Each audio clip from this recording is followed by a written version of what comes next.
Commander Zexthal stood in the main observation deck of the Axis Prime shipyards.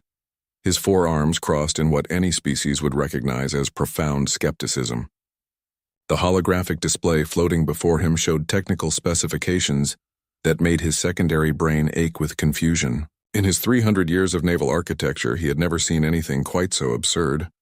"This cannot be serious," he muttered, his reptilian snout twitching with irritation.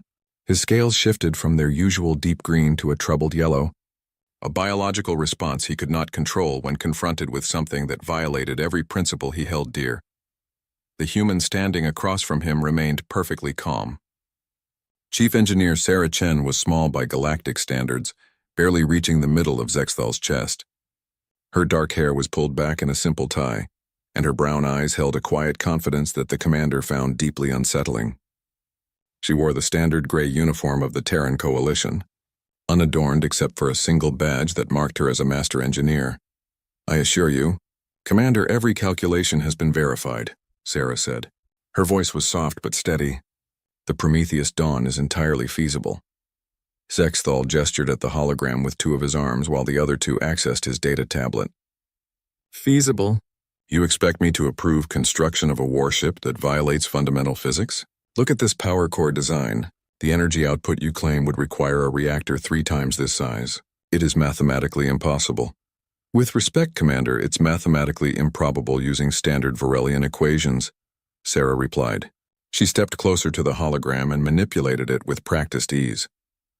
"We've developed a new approach to plasma containment that increases efficiency by routing the magnetic fields through a crystalline matrix. The heat that normally represents waste energy is captured and redirected." A crystalline chime announced the arrival of Dr. Kivnes, the ethereal scientist assigned to oversee the project. The being resembled a collection of floating crystal shards arranged in a vaguely humanoid shape, pulsing with soft blue light. Kivnes had no mouth, but her thoughts projected directly into the minds of those nearby. "The human's mathematics are sound, Zexthal," Kivnes communicated. "Unconventional, but sound. I have reviewed them myself." Zexthal's scales rippled with frustration. "Sound mathematics that produce impossible results are still impossible, Doctor. And that is merely the power core. Look at the armor specifications." He expanded another section of the schematic. "This density should make the ship unable to move. The structural supports cannot possibly hold this weight distribution." Sarah touched her tablet and a new set of calculations appeared. "We're using a composite armor system. The outer layer is a Terran steel alloy bonded at the molecular level with Caldreth ceramic plating and a proprietary organic binding compound.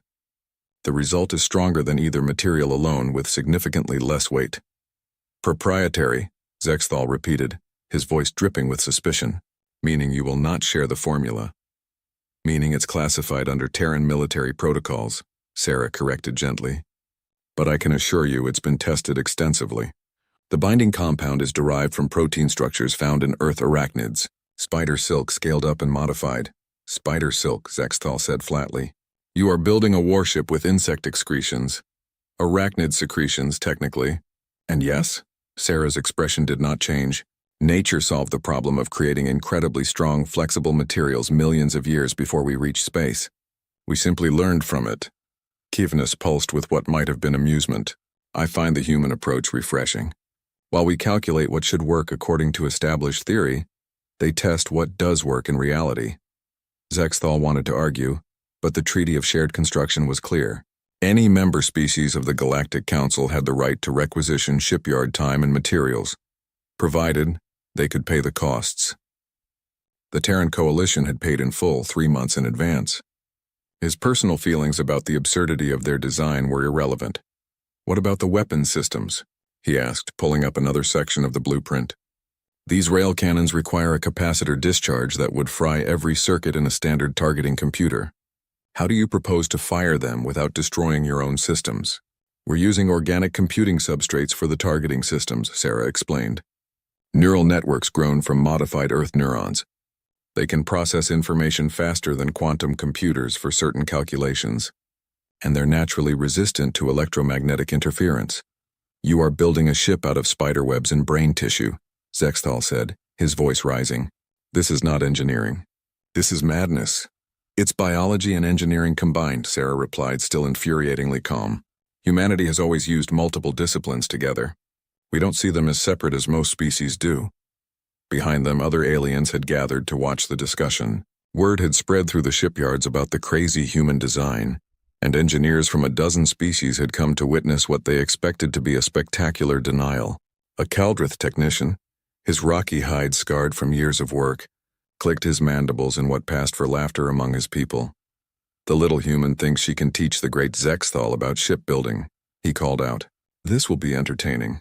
Sarah glanced at the crowd but did not rise to the bait. "I'm not here to teach anyone. I'm here to build a ship according to specifications approved by my government and paid for with legitimate credits. Commander Zexthal, do you have grounds to deny our requisition?" Zexthal felt trapped. Every instinct screamed at him to reject this nonsense, to save these humans from their own hubris. The ship they described could not work. It violated too many principles, ignored too many established limitations. When it failed, as it surely would, people would die. Human crew members who trusted in these impossible specifications would perish in the void. But the treaty was clear. He had no grounds for denial, unless he could prove the design was intentionally fraudulent, or that construction would endanger the shipyard itself. He could prove neither. "How long do you estimate construction will take?" he asked, stalling for time. 14 weeks, Sarah replied immediately. "We have our construction crews ready to begin as soon as you release the bay and materials." 14 weeks, Zexthal repeated. "For a capital ship of this size, standard construction time is 9 months minimum." "Human construction teams work differently," Sarah said. "We've developed modular assembly techniques that significantly reduce build time." Kivnis chimed in again. "I have observed human construction methods on their colony worlds. They are remarkably efficient, if somewhat chaotic by our standards." Zexthal made a decision he would question for months to come. He pulled up the authorization form on his tablet and began filling in the necessary fields. "I am approving this requisition under formal protest," he announced. "I am also assigning myself as direct oversight supervisor. Every stage of construction will be documented and reviewed. When this design fails, the record will show that the Terran coalition was warned." "That's acceptable," Sarah said, bowing her head slightly in what he recognized as a human gesture of respect. "We welcome oversight, Commander. Transparency builds trust." "Trust," Zexthal muttered as he pressed his 4 thumbprints onto the authorization screen. "I am trusting that your escape pods are well designed at least." Sarah allowed herself a small smile. "Actually, we've made some improvements to the standard escape pod design as well. I'd be happy to show you those specifications." "No," Zexthal said quickly. "One impossible human project at a time is sufficient." The authorization went through, and the hologram updated to show Base 7 being reassigned to the Terran coalition. Sarah pulled out her communicator and spoke briefly in her native language. Within minutes, human workers began arriving at the observation deck, carrying equipment and rolling supply containers. They moved with purpose and efficiency, each seeming to know exactly where they needed to be. Zexthal watched them with a mixture of fascination and dread. They were so small compared to most species, yet they moved heavy equipment with mechanical assists that seemed cobbled together from mismatched parts. One group was using what appeared to be a cargo lifter, modified with parts from a mining drill and a food preparation unit. It should not work, yet it lifted a 3-ton steel beam as smoothly as any standard lifter. "Your equipment is very improvised," he observed. "Adaptable," Sarah corrected. "When you're a species that only reached the stars recently, you learn to make do with what you have. We get creative." "Creative," Zexthal said, filing the word away. He was beginning to suspect that human creativity was going to give him many sleepless cycles. Dr. Kivnis floated closer to the viewing window, her crystalline structure refracting the lights from the construction bay below. "This will be fascinating to observe. I predict we will learn much from the humans, regardless of whether their ship succeeds or fails." "It will fail," Zexthal said, but even he could hear the uncertainty creeping into his voice. Below them, Sarah Chen had joined her crew. She was speaking with a large man who appeared to be the construction foreman, pointing at different sections of the bay and sketching diagrams on a portable screen. The crew was already beginning to set up the massive fabrication units that would forge the ship's frame. A Varelian engineer approached Zexthal, a younger male named Rixval who served as the shipyard's structural specialist. "Commander, I've been reviewing the human specifications. The gravity drive design in particular concerns me. The power-to-thrust calculations suggest it will tear itself apart on first activation. I know, Sexthal said heavily. I have the same concerns about every system on that vessel, but our hands are bound by the treaty. Perhaps, Rixvoll said slowly. Perhaps when it fails, it will teach the humans some humility. They are so new to the galactic community, they do not understand the lessons we have learned over millennia. Sexthal watched Sarah Chen directing her crew with confident gestures. I am not certain the humans are interested in learning the lessons we think we should teach them, Rixvoll. I suspect they intend to write their own lessons. Then they will write them in failure, Rixvoll replied. Perhaps, Sexthal agreed. But a small part of him, the part that had once been a young engineer excited by new possibilities before centuries of experience had taught him the limits of what was achievable, wondered if perhaps the humans saw something everyone else had missed. It was a foolish thought, he told himself. Experience and established science were not things to be dismissed by newcomers with radical ideas. Yet as he watched the humans work through the night cycle, never seeming to tire, their improvised equipment performing tasks it had no business being able to accomplish, Sexthal felt something he had not experienced in decades. It was not quite hope and not quite fear. It was possibility, that dangerous sensation that perhaps the universe still had surprises left to reveal. He shook his head, his scales shifting back to their normal green. No, the ship would fail. Physics did not care about human confidence or determination. The Prometheus dawn would be a valuable lesson in why established principles existed. Sexthal settled in for what he expected to be a long 14 weeks of watching humans learn the hard way that impossible meant impossible. Week 2 of construction had arrived, and Commander Sexthal found himself spending more time in the observation deck than he had planned. What had started as supervisory obligation had become something closer to obsession. He could not look away from the humans and their impossible project. The frame of the Prometheus dawn had taken shape faster than should have been possible. Standard construction protocols required careful assembly of prefabricated sections, each joint inspected and certified before the next piece could be attached. The humans had thrown that entire process into chaos. They actually welded, with arc torches and plasma cutters joining sections of different alloys that every engineering manual said were incompatible. The molecular structures were too different. The thermal expansion rates mismatched. The joints should have been weak points, places where the ship would crack under stress. Instead, the welds were stronger than the surrounding metal. Sexthal had personally taken samples to the shipyard laboratory. The metallurgist, a Kaldreth named Voresh with 200 years of experience, had examined them for 3 days before admitting he had no explanation. The bond should not exist, Voresh had said, clicking his mandibles in confusion. Yet it does. It is as if the metals want to join together. Metals do not want anything, Sexthal had replied. They follow physical laws. Then perhaps, Voresh had suggested carefully, the humans know physical laws we do not. The thought had haunted Sexthal ever since.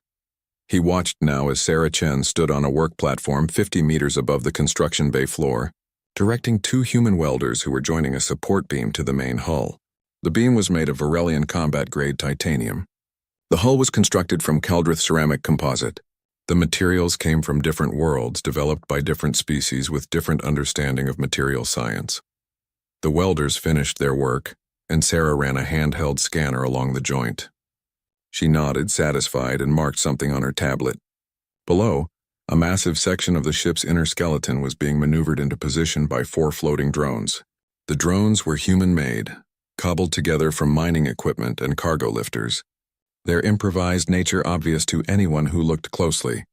They worked perfectly.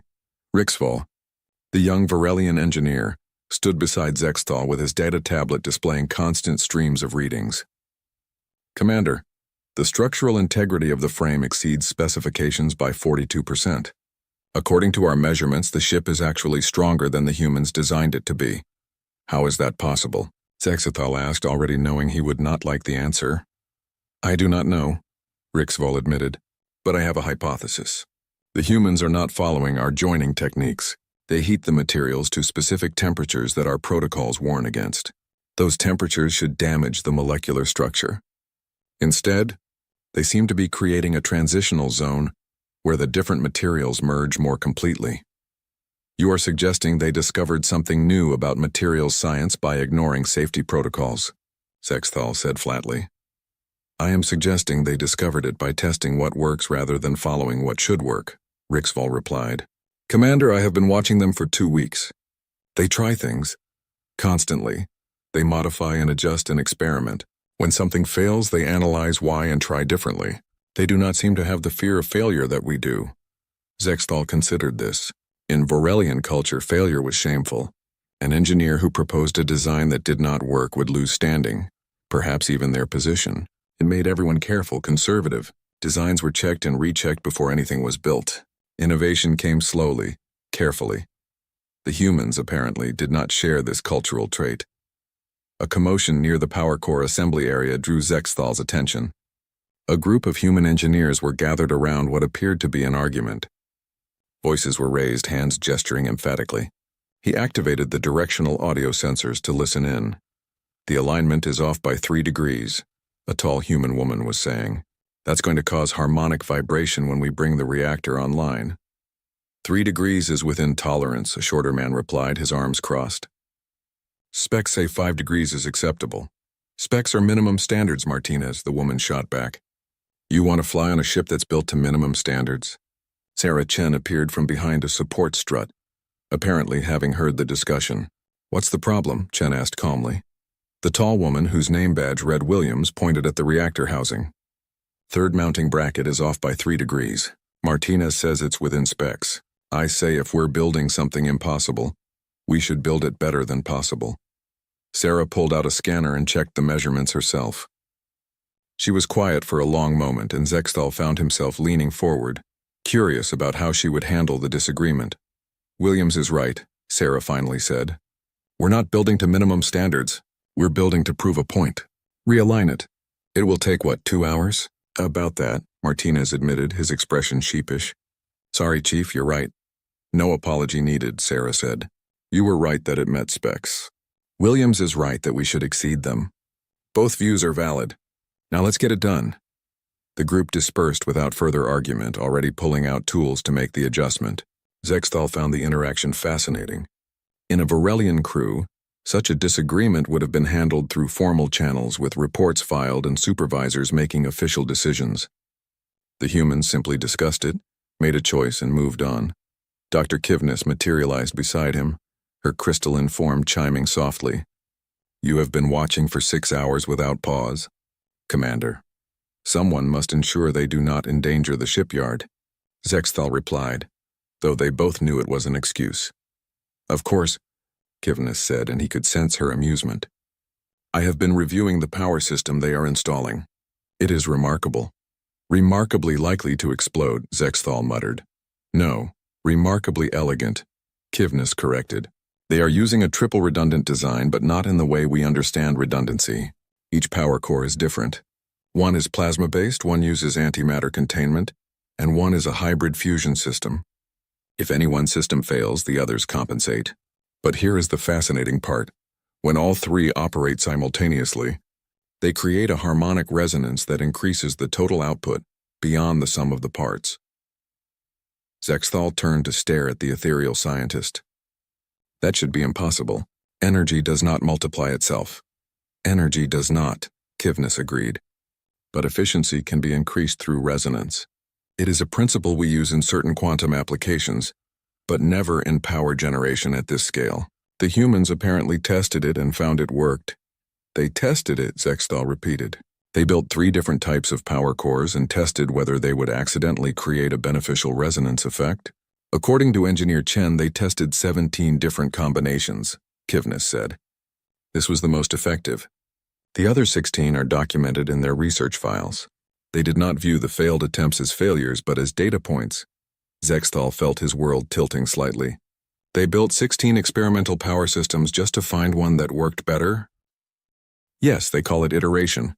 Rapid prototyping and testing. Very human. Before Zexthal could respond, alarms began blaring throughout the shipyard. Red emergency lights pulsed in the construction bay. His communicator erupted with urgent messages. Coolant failure in Bay 7! All personnel evacuate immediately. Zexthal's blood chilled. A coolant failure in a construction bay where active welding and plasma cutting was happening could be catastrophic. The temperatures in the work areas would spike within minutes. Equipment would fail. The partially constructed ship could be damaged beyond repair. Worse, people could die. He ran for the bay access, Rixval close behind him. Dr. Kivnes simply teleported directly to the bay floor in a flash of crystalline light. When Zexathal reached the bay, he expected to find chaos. Instead, he found organized activity. The humans were not evacuating. They were working. Sarah Chen stood at a control panel, barking orders into her communicator. Reroute the secondary coolant from Bay 6. Martinez, get those cargo bay refrigeration units online now. Williams, I need temperature readings every 30 seconds. Chief, the regulations say evacuate. Someone called out. The regulations don't account for the fact that we have 50 tons of superheated metal that will warp if it cools too quickly, Sarah replied without looking up. We can fix this, but we have to do it now. Everyone without a specific task evacuate to safe distance. Everyone else, you know what to do. Zexthal grabbed Sarah's arm, pulling her around to face him. You will get your people killed. Evacuate now! Sarah met his eyes, and he was startled by the calm determination he saw there. Commander, I appreciate your concern, but I know my crew and I know this ship. We can handle this. Trust us. Trust you? Zexthal sputtered. You are improvising a solution to a critical systems failure. Yes, Sarah said simply. That's what we do. She turned back to her work. Martinez, status on those refrigeration units? Online in 60 seconds, Chief. We're routing the coolant through non-standard pipes, but it should work. Should? Zexthal said weakly. Will, Martinez corrected from across the bay, flashing a grin. Sorry. Should definitely means will in human engineering speak. Zexthal watched in horrified fascination as the humans connected cargo bay refrigeration systems, designed to keep food fresh, to the industrial coolant systems of a starship construction bay. They were using flexible atmosphere ducting as improvised coolant pipes. They were monitoring temperatures with handheld sensors meant for checking food storage. It should not work. The temperature readings on the main display began to drop. Slowly at first, then more steadily. The red warning lights shifted to yellow, then to green. The entire crisis took 12 minutes from start to resolution. Sarah wiped sweat from her forehead and allowed herself a small smile. Good work, everyone. Martinez, excellent thinking on the refrigeration units. Make a note. That actually works better than the standard coolant system. Lower energy consumption, faster response time. You are insane, Zexthal said quietly. All of you. Completely insane. Probably, Sarah agreed cheerfully. But the ship is safe, everyone is safe, and we're back on schedule. I'd call that a win. Dr. Kivnes floated over to them, her crystalline structure pulsing with excited energy. That was extraordinary. You solved a critical failure using cargo equipment and improvisation. Have you documented the solution? Recording everything, Williams called out, holding up a camera. Standard procedure. Every modification, every improvisation, every success, and every failure. We learn from all of it. Zexthal looked at the jury-rigged coolant system, at the humans already returning to their work, at the partially constructed ship that should not exist and yet was taking shape before his eyes. Something fundamental in his understanding of engineering was shifting. Why did you not simply evacuate and return after proper repairs were made? He asked Sarah. Because proper repairs would take 3 days, Sarah replied. And because in those 3 days the frame we've built would have cooled unevenly, causing microfractures that would weaken the structure. We would have had to start over. Better to solve the problem now with what we have than to solve it later with what we wish we had. That philosophy seems to define human engineering, Zexthal observed. Pretty much, Sarah agreed. We're very good at working with what we have. Comes from spending most of our existence on one planet with limited resources. You learn to be creative or you don't survive. Rixval had been examining the improvised coolant system, taking readings and making notes. Commander, he called out. You should see this. The human solution is actually 40% more efficient than our standard system. It uses less energy and provides more even temperature distribution. Of course it does, Zexthal said tiredly. He felt as though the universe was playing an elaborate joke on him. Is there anything the humans touch that does not somehow work better than it should? Sarah grinned at him, and for the first time Zexthal found himself almost smiling back. Commander, I think you're starting to understand the Terran approach to engineering. I understand that you terrify me, Zexthal replied honestly. That's a start, Sarah said. The proving grounds of Axis Prime orbited the planet's largest moon, a barren rock marked with craters from centuries of weapons testing. Ships from across the galaxy came here to demonstrate their capabilities, to show the military observers from 47 species what new technologies they had developed. It was theater as much as science, a place where pride and politics mixed with particle beams and plasma fire. Commander Zexthal stood in the observation gallery, with what felt like half the galaxy watching beside him. The gallery was packed with military officials, engineers, scientists, and journalists. Everyone wanted to see the human ship. Word had spread through the shipyards and beyond about the impossible vessel the Terrans had constructed. Some came to witness a triumph. Most came to watch a failure. The Prometheus Dawn hung in space 3 kilometers from the observation platform, and even Zexthal had to admit it was beautiful. The ship was sleek where most warships were blocky, curved where others were angular. The armor that should have been too heavy gleamed like polished obsidian. The weapons arrays that should have melted their own mounting points sat cleanly along the hull. Every impossible feature they had incorporated showed in the final design. She looks fast, Rixaval observed beside him. The young Varelian had become something of a convert over the 14 weeks of construction, documenting every human innovation with the enthusiasm of a student discovering new worlds. Fast is irrelevant if it cannot survive combat, grumbled General Krathok, a massive Kaldrith officer whose rocky hide bore scars from 3 wars. Pretty ships die just as easily as ugly ones.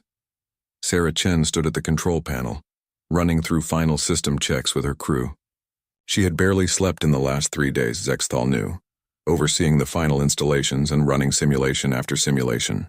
Now she looked tired but determined, her hair pulled back in its usual simple tie, her fingers moving confidently across the holographic controls. All stations report ready, she announced. Weapon systems are powered but locked. Shields are on standby. We're ready to begin the demonstration. A Varelian admiral named Thexaval, one of the highest-ranking military officials present, activated his communicator. Chief Engineer Chen, you may begin with basic maneuvers. Show us your ship can move as designed. Acknowledged, Admiral, Sarah replied. She nodded to her pilot, a young human man named Jackson who sat in the central command chair. Jackson, take us through the basic pattern. The Prometheus Dawn's engines flared to life, burning with a bright blue light that was somehow different from standard ion drives. The ship began to move and Zexthal heard gasps from the crowd. It accelerated faster than any ship its size should be able to move. It turned, banking in a way that should have torn the frame apart from the stress. It stopped, going from full speed to 0 in seconds that should have turned the crew into paste against the forward bulkheads. Impossible, Krathok breathed. The G-forces alone should kill everyone aboard. Inertial dampeners at 160% normal effectiveness, Rixaval read from his scanner. They have improved the standard dampening technology somehow. Dr. Kivness chimed softly beside Zexthal. They ran the dampening field through the same type of organic computing substrate they use for targeting. The system adjusts in real time to velocity changes, predicting and compensating before the stress hits the crew. They put brains in their inertial dampeners, Zexthal said, shaking his head. Why am I not surprised? The demonstration continued. The Prometheus Dawn wove through an asteroid field that had been towed into position for the test, moving between rocks with grace that seemed more like a dancer than a warship. Standard naval doctrine said ships this size required at least 3 seconds to adjust course. The Prometheus Dawn reacted in less than 1. Weapons test is next, Admiral Thexval announced. Targets are authorized. You may fire when ready, Chief Engineer. Sarah's voice came through the speakers, calm as ever. Weapons online. Targeting solution locked. Firing rail cannons. The ship's forward cannons fired and Zexthal's sensors went crazy. The projectiles moved so fast that for a moment his equipment registered them as sensor glitches. The target drones, military grade with full evasion capabilities, did not even attempt to dodge. They could not. The rounds hit them before their systems could register the threat. 6 drones destroyed in 2 seconds. Check those readings, Krathok demanded of his aide. Those velocities cannot be correct. They are correct, General, the aide replied, his voice shaky. The rounds are traveling at 0.03% light speed. That is 3 times faster than any known rail cannon. How? Thexval demanded, leaning forward in his seat. The power requirements alone should be impossible. Sarah's voice answered through the still open channel. We're using capacitors made from layered graphene and a carbon allotrope. We developed specifically for this application. They can store and discharge energy much faster than conventional systems. The targeting is handled by our organic computing substrates, which can calculate firing solutions in microseconds. Organic computing, Krathok repeated. You mean biological computers? Modified neural tissue, yes, Sarah confirmed. Grown specifically for this purpose, not harvested. Very fast, very efficient, and naturally resistant to electromagnetic interference. Murmurs ran through the observation gallery. Using biological components in weapon systems was not unheard of, but most species found it distasteful. Machines should be machines, went the common wisdom. Mixing biology and technology too deeply was uncomfortable. The humans apparently did not share that discomfort. Energy weapons next, Sarah announced. Activating plasma projectors. The Prometheus Dawn's energy weapons glowed with gathered power. When they fired, the beams were not the dispersed streams typical of plasma weapons. They were tight, focused, almost solid-looking columns of superheated matter. They carved through the target drones like cutting tools through soft metal. Those should disperse, Zexthal murmured. Plasma cannot maintain coherence over that distance. We're using a magnetic containment field that travels with the plasma, Sarah explained, somehow hearing his comment. It collapses on impact, releasing all the energy at once. Think of it as a shaped charge, but with plasma instead of explosives. Rixval was frantically taking notes. That is brilliant. Why has no one else thought of that? Because everyone else calculates what should work according to established physics, Dr. Kivness answered. The humans test what does work regardless of what established physics says should be impossible. The shield test came next. A row of automated weapons platforms opened fire on the Prometheus Dawn, using everything from kinetic rounds to energy weapons to missile volleys. The ship's shields flared with each impact, glowing in brilliant cascades of color. They held, more than held. The shields seemed to strengthen with each hit, glowing brighter, deflecting more effectively. What are we seeing? Admiral Thexval demanded. Those shields should be weakening under sustained fire. Adaptive shielding, Sarah replied. The shield generators analyze incoming fire and adjust the field density and frequency to better deflect specific threats. The more you shoot at them, the better they get at stopping it. That should require processing power beyond anything portable. Krathok objected. It does, Sarah agreed. That's why we use organic computing substrates for the shield management as well. They can handle millions of calculations simultaneously without the heat buildup you get from quantum computers. Zexthal noticed something else on his scanner. The shields are not drawing more power as they strengthen. How is that possible? We're redirecting the kinetic and thermal energy from the impacts, Sarah explained. The shields absorb the damage and convert it to power that reinforces the field. The harder you hit us, the stronger we get. A stunned silence fell over the observation gallery. That was not just impressive. That was revolutionary. Shield technology across the galaxy might need to be completely redesigned if this approach worked consistently. The armor test, Admiral Thexval said, his voice carefully neutral. Fire the heavy weapons at the Prometheus Dawn. Let us see if this miraculous armor is as good as claimed. Warning klaxons sounded as the proving ground's heaviest weapons came online. These were ship-killer weapons, designed to test armor by overwhelming it with raw destructive force. The kind of weapons that could vaporize standard cruisers. The Prometheus Dawn dropped its shields. Chief Engineer, your shields are down, Thexval said urgently. Raise them immediately. Testing the armor, Admiral, Sarah replied calmly. Can't do that with shields up. My crew is secure. Fire when ready. Zexthal felt his heart racing. This was madness. Even if the armor was as good as the humans claimed, taking fire from those weapons without shields was suicide. The weapons fired. Plasma beams, particle lances, and kinetic slugs the size of small vehicles converged on the Prometheus Dawn. The impacts were tremendous, visible even through the observation gallery's filtered windows. The ship disappeared in a ball of fire and energy. When the smoke cleared, the Prometheus Dawn was still there. Scorched, yes. The armor showed impact marks, areas where the surface had been damaged, but the hull was intact. Not breached, not weakened, not compromised. Intact. Damage report, Sarah's voice came through, steady as ever. Outer armor ablated in 7 locations. Inner armor showing no damage. Hull integrity at 96%. All systems functioning normally. We're good for another dozen volleys if you want to keep testing. No one spoke. Zexathal stared at the ship, at the impossible armor that had just survived fire that should have destroyed it utterly. He heard Rixaval whisper something in their native language, a prayer to old gods that few Vorelians still believed in. Dr. Kivnes was pulsing with rapid, excited energy. Magnificent. Absolutely magnificent. That armor composition, Krathok said, his voice rough. You said it was classified? It is, Sarah confirmed. But I can tell you the general principle. We layered different materials with different properties, bonded at the molecular level with organic compounds. When energy hits it, the outer layers ablate and dissipate heat while the inner layers maintain structural integrity. It's similar to how ancient Earth spacecraft used heat shields for atmospheric re-entry. You built a warship using re-entry shield technology, Zexthal said. We adapted it, yes, Sarah replied. Why develop something new when you can modify something that already works? Alarms suddenly blared through the observation gallery. A different alarm, one that meant real danger, not testing protocols.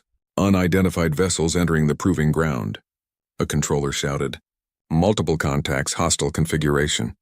The holographic display updated to show 8 ships dropping out of faster-than-light travel. They were raiders, Zexthal saw immediately. Miscellaneous ships welded together from stolen parts, bristling with illegal weapons. Pirates who had somehow learned about the test and decided to attack while the galaxy's military forces were watching. Bold. Stupid, but bold.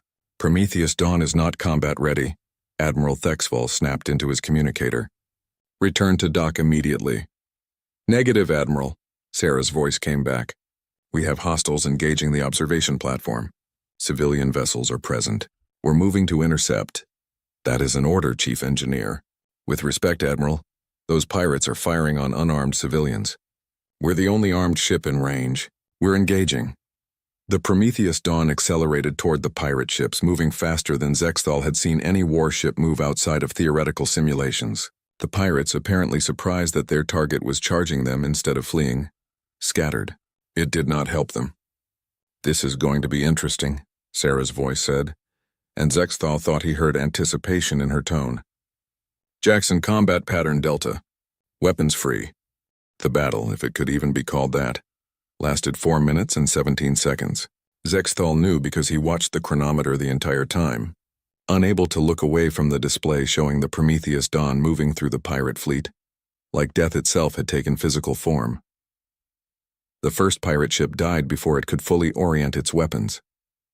The Prometheus Dawn's rail cannons fired, the projectiles moving too fast for point defense systems to track.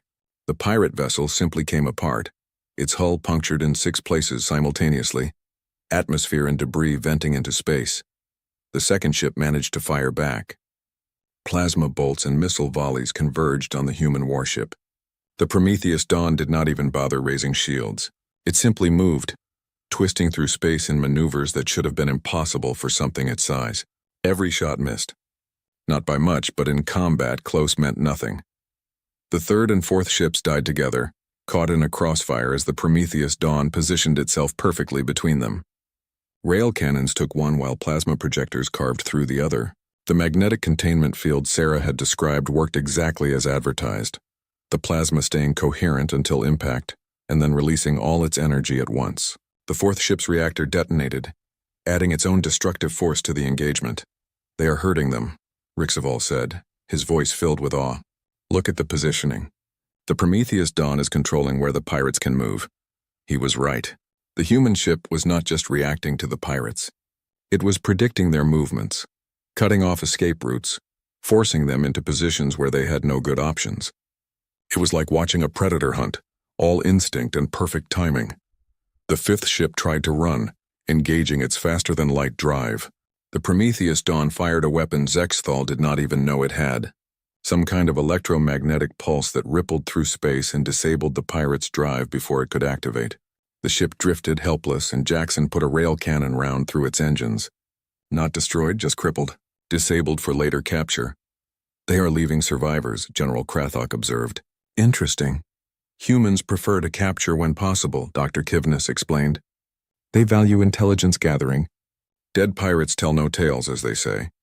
Ships 6 and 7 came at the Prometheus dawn together, trying to overwhelm it with concentrated fire.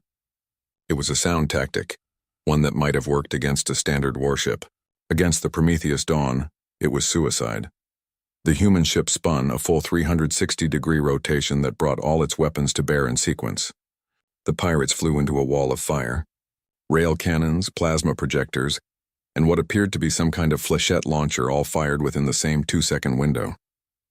Both ships were reduced to drifting hulks. The 8th pirate ship did the smart thing. It tried to surrender, broadcasting ceasefire signals and powering down its weapons. Prometheus Dawn, this is Admiral Thexval. Accept their surrender and hold position.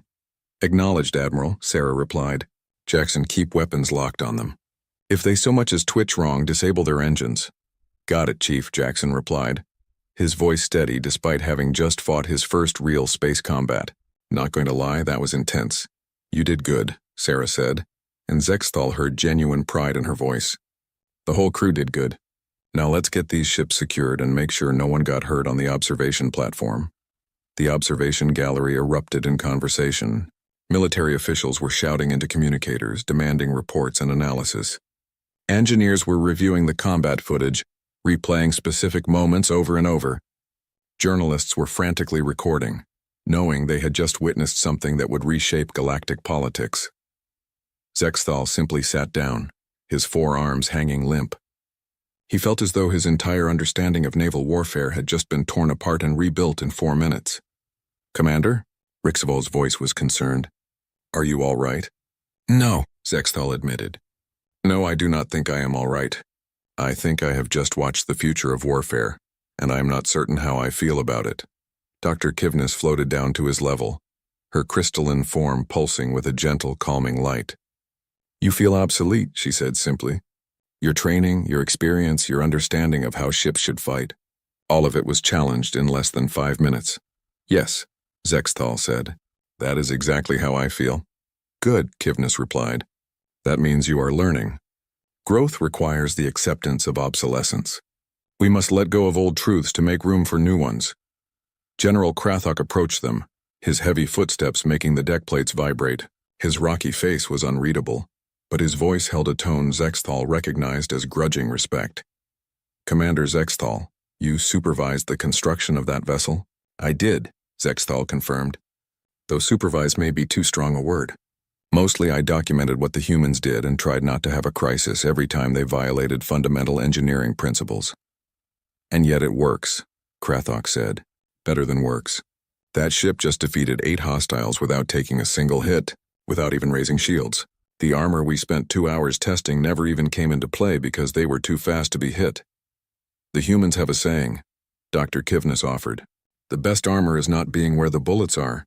They prioritize mobility and precision over raw defensive capability. Admiral Thexval joined their group, his scales showing the silver tint of deep thought. We need to discuss what we just witnessed. That combat performance changes everything. If the humans can build ships like this, the entire balance of galactic power shifts. One ship does not shift the balance of power, Krathok objected. One ship should not be able to do what we just watched, Thexval countered. But it did, which means either the humans got impossibly lucky, or they have developed technologies and tactics that render our current military doctrines obsolete. I know which option I am betting on. Zexthal stood, his legs feeling steadier. Admiral, with your permission, I would like to request a full briefing from Chief Engineer Chen. I want to understand how they achieved these results. Not just the technical specifications, but the thinking behind them. Permission granted, Thexval said. In fact, I am ordering it. I want a full report on human engineering philosophy and methods. If we are going to work alongside them, we need to understand how they think. 2 hours later, Zexthal found himself in a briefing room with Sarah Chen, Admiral Thexval, General Krathok, Dr. Kivnis, and representatives from a dozen other species. The room was packed, everyone wanting to understand what they had witnessed. Sarah stood at the front of the room, a holographic display behind her showing various technical schematics. She looked tired but energized, the way people do when they have proven something they believed in against all opposition. "Thank you all for coming," she began. "I know you have questions. I will try to answer them as best I can within security limitations. Admiral Thexfall has approved me to share general principles, though specific technical details remain classified." "Start with the basics," Thexfall instructed. "How did you develop technologies that violate what we thought were physical limitations?" Sarah smiled slightly. "That's the thing, Admiral. We did not violate physical limitations. We challenged assumptions about what those limitations were." She pulled up a schematic of the power core system. "Take the power systems, for example. Everyone told us you could not create harmonic resonance between different reactor types, but that belief was based on the assumption that the reactors would interfere with each other destructively. We tested it and found that with proper timing and field modulation, they actually reinforce each other constructively. We did not break physics. We just tested whether the commonly accepted interpretation of physics was complete." "You risked catastrophic failure on the possibility that centuries of accepted science might be incomplete?" Krathok asked, his tone somewhere between horrified and impressed. "We risked it on small-scale tests first," Sarah corrected. "We built miniature versions, tested them in controlled environments, analyzed the results, and scaled up only when we were confident. 17 different combinations failed before we found one that worked. We learned from each failure." Zexthal raised one of his hands. "But that approach requires accepting failure as part of the process. In Varelian engineering culture, failure is shameful. It damages careers. How do humans overcome that cultural barrier?" Sarah considered the question carefully. "In human culture, failure to try is worse than trying and failing. We have a saying, you miss 100% of the shots you do not take. Failure teaches us what does not work, which is valuable information. Thomas Edison, one of Earth's great inventors, said he did not fail to create the light bulb 1,000 times. He successfully found 1,000 ways that did not work. So human engineering is built on acceptance of failure," Dr. Kivnis observed. "Human engineering is built on iteration," Sarah corrected. "We try, we test, we learn, we try again. Each attempt informs the next. It is not about accepting failure. It is about refusing to let failure stop us." She pulled up another schematic, this one showing the weapon systems. "The rail cannons work because we did not accept that the firing velocity had an upper limit, based on capacitor discharge rates. We developed new capacitor technology, tested it, found it worked, and implemented it. The plasma weapons work because we did not accept that plasma had to disperse over distance. We developed containment fields that travel with the plasma, tested them, refined them, and implemented them."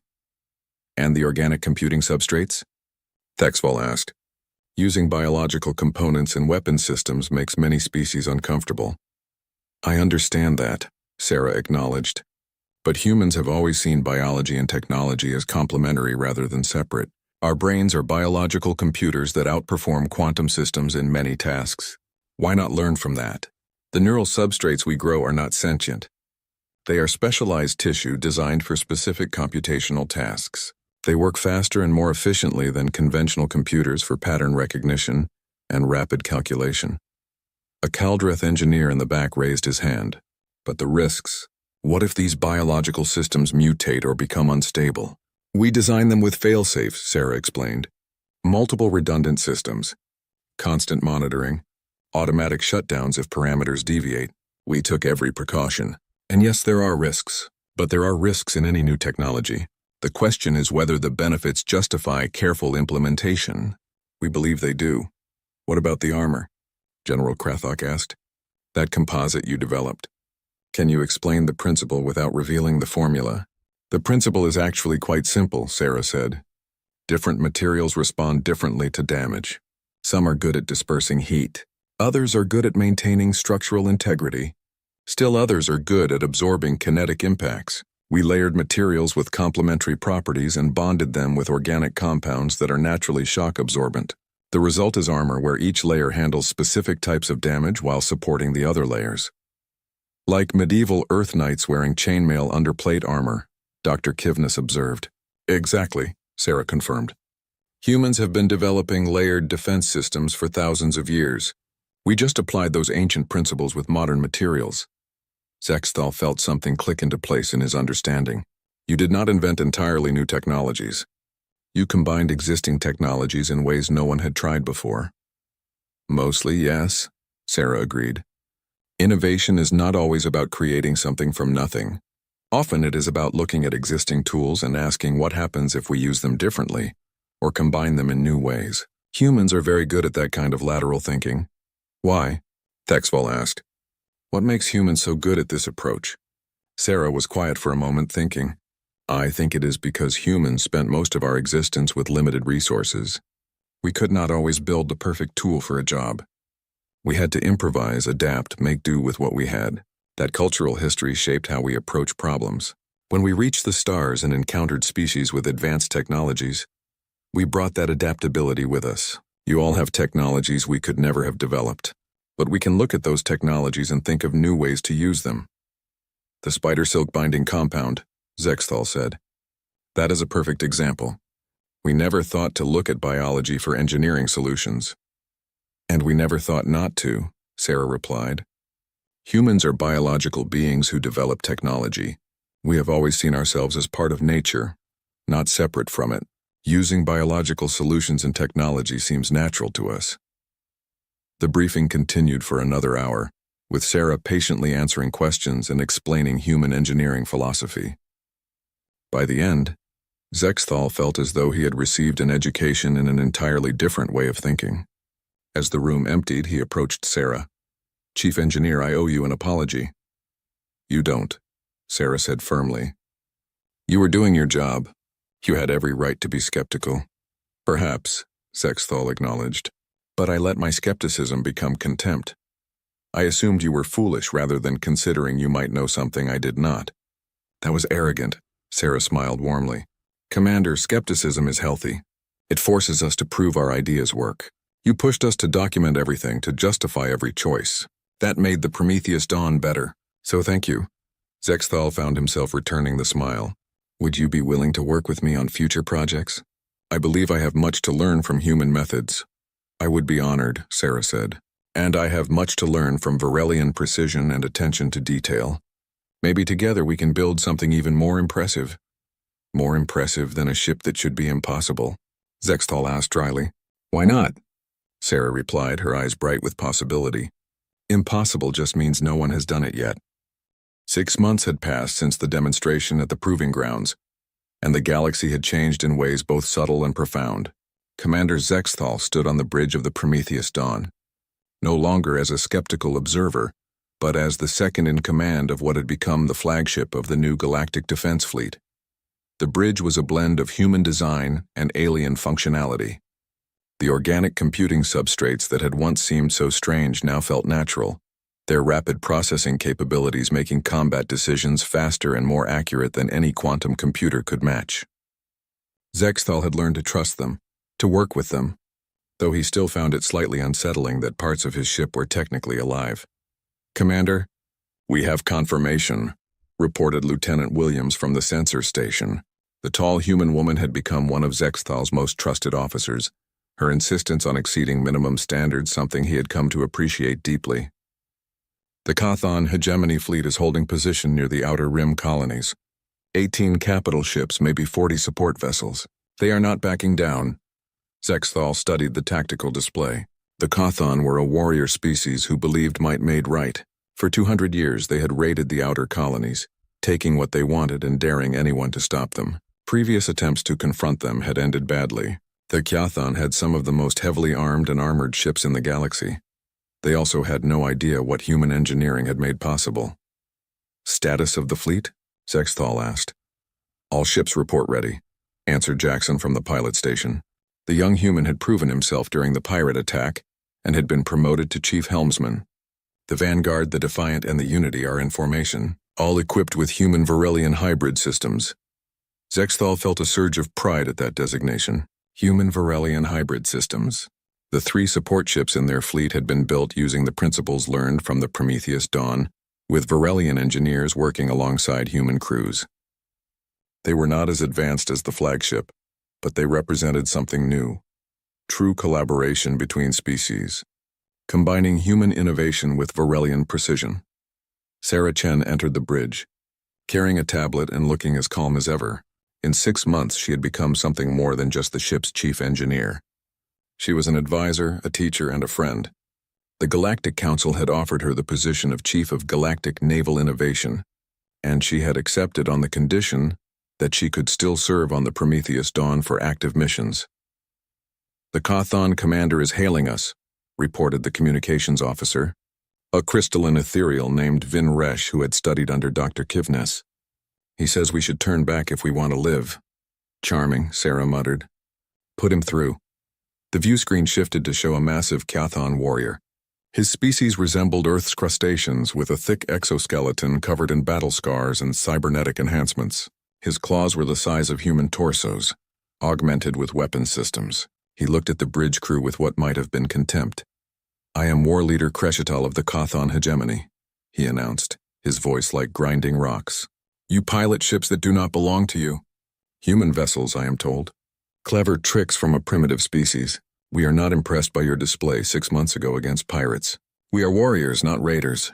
Turn back now, or we will add your wreckage to the void." Zexthal stepped forward, his forearms clasped behind his back in a posture of military formality. "I am Commander Zexthal of the Galactic Defense Fleet. These colonies are under Council protection. You are ordered to withdraw immediately." Kreshtal's mandibles clicked in what might have been laughter. "The Council has no power here. You bring 4 ships against 18. You are outnumbered. You are outgunned. You will die," perhaps, Zexthal acknowledged. "But we will make it expensive for you. I wonder, War Leader, how many of your ships are you willing to lose? Because I promise you will lose some." "All of them if necessary," Kreshtal replied. "We are Chthon. We do not fear death. We do not surrender. We do not retreat." "Then you will learn to do all 3 today," Sarah said quietly, stepping beside Zexthal. "I helped build this ship, War Leader. I know what it can do. And I'm telling you right now, you cannot win this fight. Please withdraw. No one needs to die today." Kreshtal focused his attention on Sarah, his augmented eyes scanning her. "You are human. The shipbuilder. I have heard of you. You think your clever engineering makes you strong. But strength is not in machines. Strength is in the warrior's spirit. You have no spirit. You are weak." Sarah met his gaze steadily. "I have seen enough fighting to know that the strongest warrior is the one who prevents the battle. But if you insist on fighting, we will accommodate you. Then you will die," Kreshtal said, and the connection terminated. Zexthal turned to his crew. "Battle stations. Prepare for engagement. Sarah, how do you want to handle this?" Sarah pulled up the tactical display, studying the Chthon formation. "They are positioned for maximum firepower concentration. Classic Chthon doctrine. Overwhelming force, no subtlety. They will come at us in a wave, trying to destroy us through sheer volume of fire." "And our response?" Zexthal asked. "We show them what happens when overwhelming force meets superior tactics," Sarah replied. She pointed to different sections of the display. "Jackson, I need you to execute evasion pattern Sigma 7. Williams, target their command ships first. Focus fire on their bridge sections. We are not here to destroy them. We are here to disable them and force surrender." "The Chthon do not surrender," Rixvoll reminded her from the weapons station. The young Varelian had become the ship's tactical officer, his enthusiasm for human methods making him perfect for the role. "They have never had a reason to surrender," Sarah corrected. "We are going to give them one." The Chthon fleet began moving. 18 massive warships accelerating toward the 4 ships of the Galactic Defense Fleet. They moved in formation, a wall of armor and weapons designed to smash through any opposition. It was an impressive sight, Zexthal admitted. Terrifying even. "Here they come," Jackson reported. "Entering weapons range in 30 seconds. "Wait for it," Sarah said calmly. "Let them commit to their approach." The seconds ticked down. The Chthon ships opened fire, dozens of weapon systems launching everything they had. Energy beams, kinetic rounds, missiles, and plasma bolts filled the space between the fleets. "Now," Sarah said quietly. The Prometheus Dawn moved. It did not dodge or evade in the traditional sense. It simply was not where the weapons were.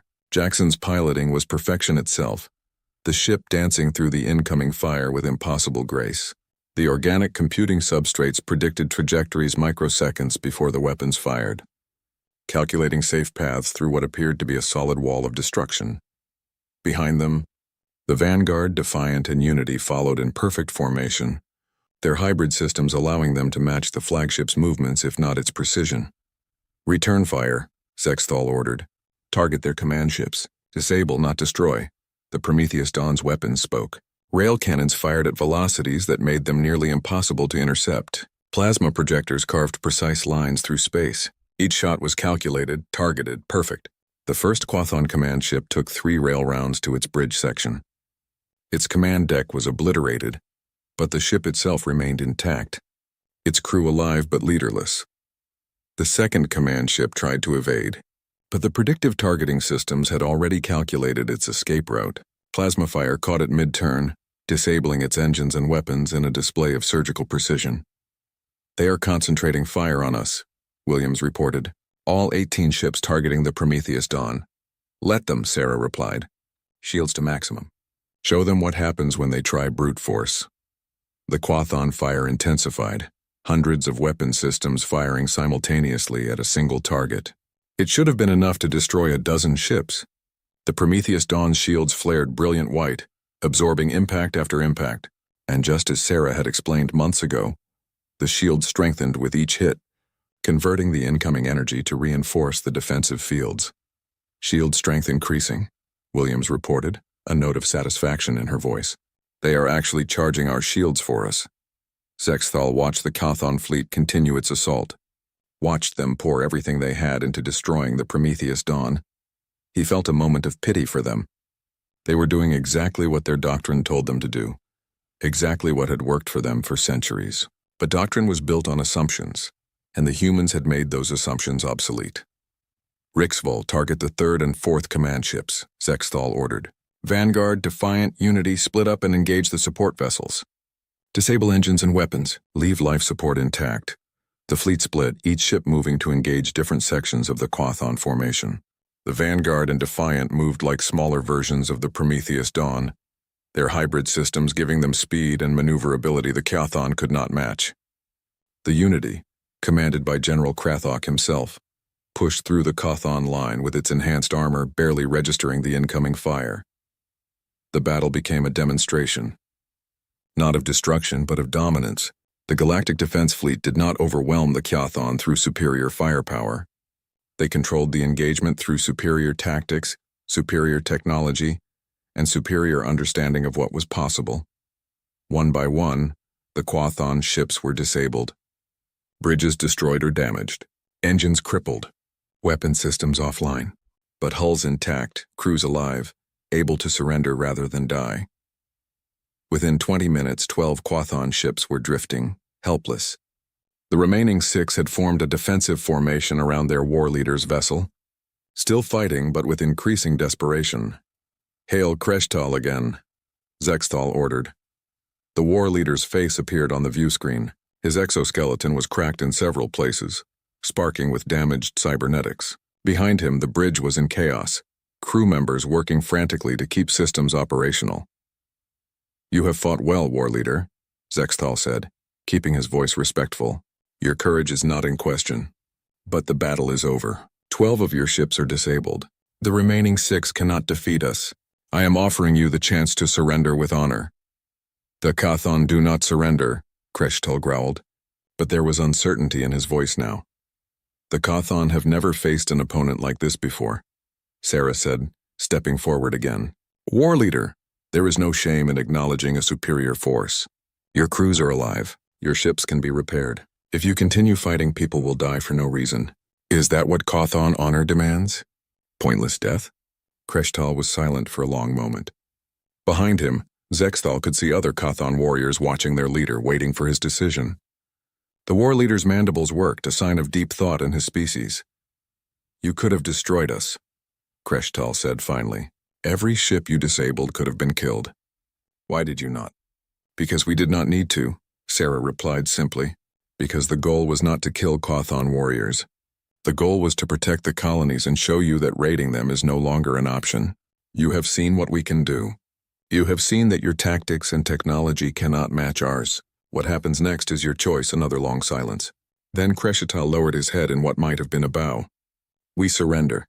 I will order my remaining ships to stand down." "Wise choice," Zexthal said. He gestured to Williams, who began coordinating with the other ships to take the Chthon fleet into custody. As the bridge crew worked to secure the surrendered vessels, Sarah walked over to where Zexthal stood by the viewport. "You handled that well," she said quietly. "I learned from the best," Zexthal replied. "You gave them a way to surrender with honor. That was important." "Humans have learned that defeated enemies make better allies than dead ones," Sarah said. "The Chthon are warriors. They respect strength. We showed them strength. Now we offer them partnership." Dr. Kivnis materialized on the bridge in a flash of crystalline light. "The Galactic Council is sending official commendations," she announced. "This victory will reshape interstellar politics. The Chthon have never been defeated in open combat before." "It was not just our victory," Zexthal said, gesturing around the bridge. "Human engineering, Varelian precision, ethereal wisdom, Kaldrith strength. This was what happens when species work together." "That is the real victory," Sarah agreed. "The Prometheus Dawn proved that human ideas could work. This battle proved that human ideas combined with alien knowledge create something better than either alone." 3 days later, Zexthal found himself in a shipyard once again, but this time as the instructor rather than the skeptic. Around him, engineers from 20 species listened as he explained the principles of human-inspired iterative engineering. Sarah stood beside him, occasionally adding clarifications or answering technical questions. "The most important lesson the humans taught us," Zexthal told the assembled engineers, "is that impossible is not a fact. It is a challenge. When someone tells you something cannot be done, what they really mean is that no one has figured out how to do it yet. The humans taught us to question our assumptions, to test rather than calculate, to embrace failure as a teacher." A young Kaldrith engineer raised his hand. "But how do we overcome our cultural fear of failure? In my species, an engineer who proposes a failed design loses all credibility." Sarah stepped forward. "You change the culture by changing how you define failure. Failure is not proposing something that does not work. Failure is not trying. When we built the Prometheus Dawn, we did not get it right the first time. We tried 17 different power core configurations. 16 did not work the way we wanted, but each one taught us something. We documented every attempt, learned from each one, and eventually found the solution. That is not failure. That is progress." "But the cost," another engineer objected. "Building 17 power cores just to find one that works seems wasteful. Building 17 small-scale test cores is far less wasteful than building one full-scale core that does not work," Sarah countered. "Test early, test small, test often. Learn what works before you commit to full production. That is the human way." Zexthal pulled up a hologram showing various human-alien hybrid designs currently in development. "We are not asking you to abandon your own species' methods. We are asking you to combine them with human methods. Varelian precision and careful planning combined with human iteration and testing. Kaldrith strength and durability combined with human adaptive flexibility. Ethereal theoretical knowledge combined with human empirical testing. The future of galactic engineering is not human or alien," Dr. Kivnis added, her crystalline form pulsing with enthusiastic light. "It is collaborative. It is the best of all species working together." After the lecture, as the engineers dispersed to begin their own hybrid projects, Sarah and Zexthal stood together watching the construction bays. New ships were taking shape, each incorporating lessons learned from the Prometheus Dawn, each representing cooperation between species. "You know," Sarah said quietly, 6 months ago, you thought I was insane." "I did," Zexthal admitted without embarrassment. "I thought you were going to build a ship that would explode the moment you activated the power core. And instead we built something that changed the galaxy," Sarah said with a small smile. "You know what the best part is? We are just getting started. The Prometheus Dawn is impressive, but it is Generation 1. Imagine what Generation 2 will look like with everything we have learned." Zexthal felt a surge of excitement at the thought. 6 months ago, the idea would have filled him with dread. Now it filled him with possibility. "What are you thinking?" "What improvements?" "Well," Sarah said, pulling out her tablet and bringing up some preliminary sketches, "we have been working on a few ideas. What if we combine the organic computing substrates with ethereal quantum consciousness frameworks? Dr. Kivnis thinks we might be able to create ship systems that are not just fast, but actually predictive. They would not just react to threats. They would anticipate them before they happen." "That sounds impossible," Zexthal said, then caught himself. Which means it is probably exactly what we should try. Sarah laughed. Now you are thinking like a human. We have also been working with some Kaldrith geologists on a new armor compound. They showed us some crystalline structures from their homeworld that can store and release energy. We think we might be able to create armor that does not just absorb hits but actually fires the energy back at attackers. Reactive armor that weaponizes incoming fire. Zexthal mused. The Kathon would have loved that. Or hated it. Both probably. Speaking of the Kathon, Sarah said, Kreshtal has been asking questions about our engineering methods. I think he wants to learn. Can you imagine Kathon warriors applying their discipline and courage to scientific innovation instead of just warfare? That would be remarkable, Zexthal agreed. They have such focus and determination. If they channeled that into engineering. He trailed off, imagining the possibilities. A chime from Sarah's tablet interrupted their conversation. She glanced at it and smiled. Message from Earth. They are sending a new group of engineers to help with the training program. 20 specialists in different fields. Oh, and they are bringing something called pizza.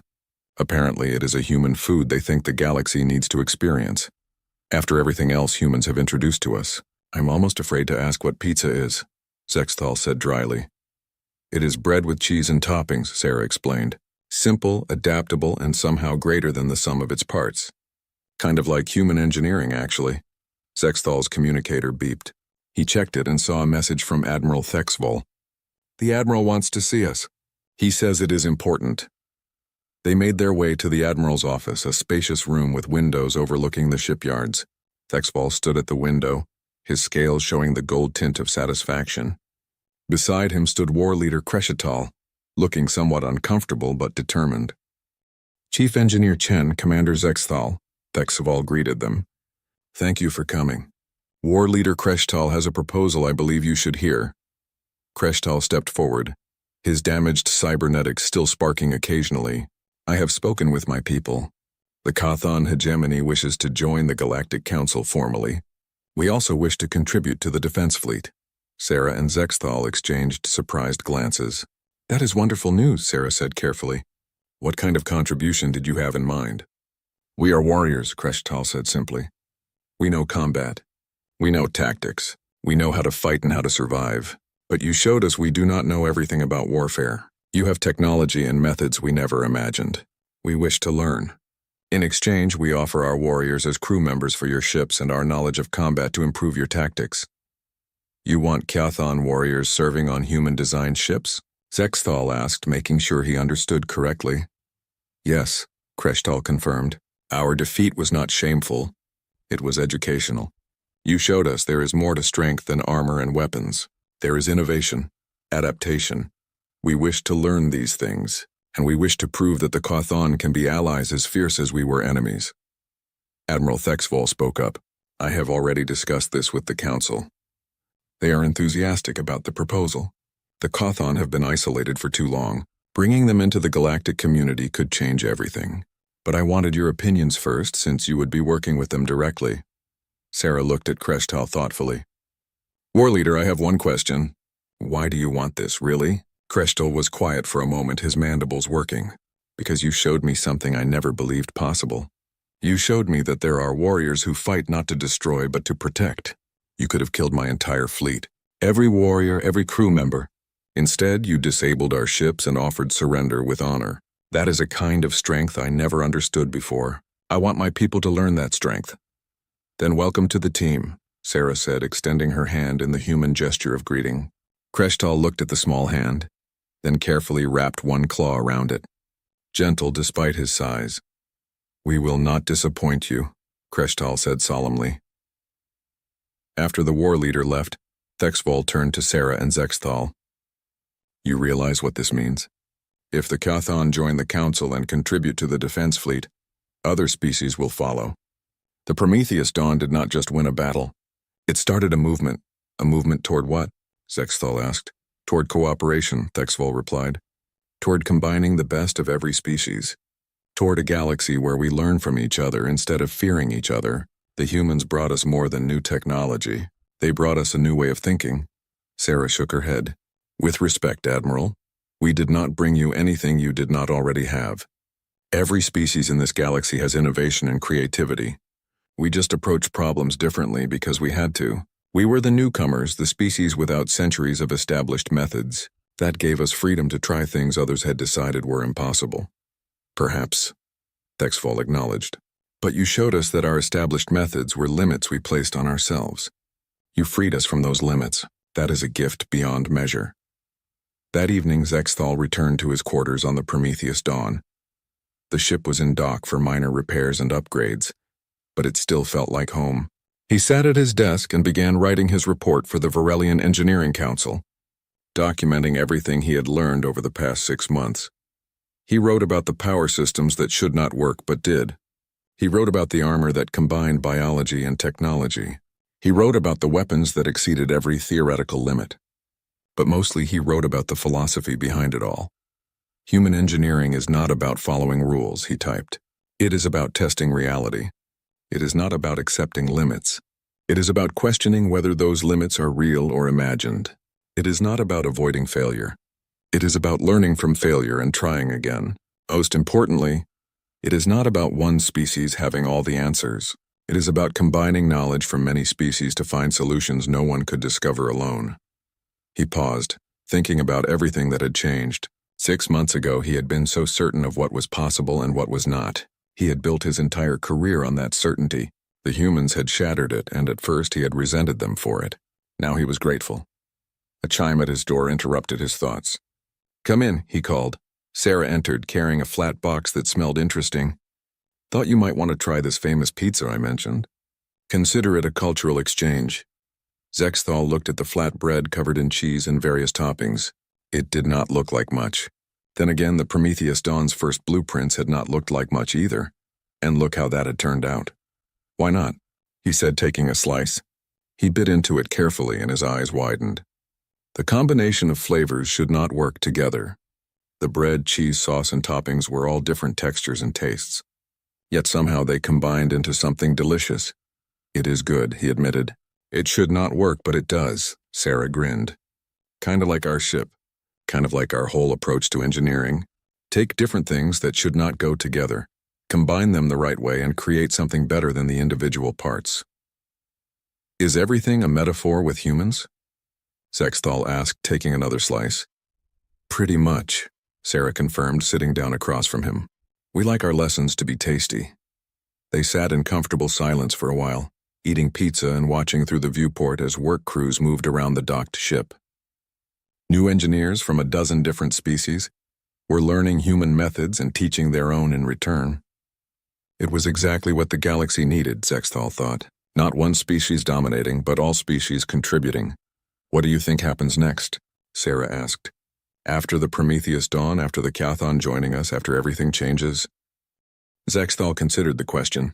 "I think we build more impossible things," he said finally. "I think we keep learning, keep testing, keep pushing boundaries. I think we show the galaxy that impossible just means we have not figured it out yet." "That sounds very human of you," Sarah observed with a smile. "Good," Zexthal replied. "Humans showed us that thinking differently is not a weakness. It is a strength. I am proud to think like a human while still being Varelian. That is what collaboration means." "To collaboration, then," Sarah said, raising her slice of pizza like a toast. "To collaboration," Zexthal agreed, touching his slice to hers. "And to building impossible things together." Outside the viewport, the stars gleamed in the darkness of space.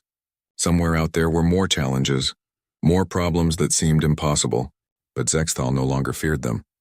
He had learned the most important lesson the humans had to teach. Impossible was just another word for not yet achieved. The Prometheus Dawn had been the first impossible ship. It would not be the last, and that thought, which 6 months ago would have terrified him, now filled Commander Zexthal with excitement for whatever the future would bring. The age of impossible had ended. The age of not yet achieved had begun, and the galaxy would never be the same.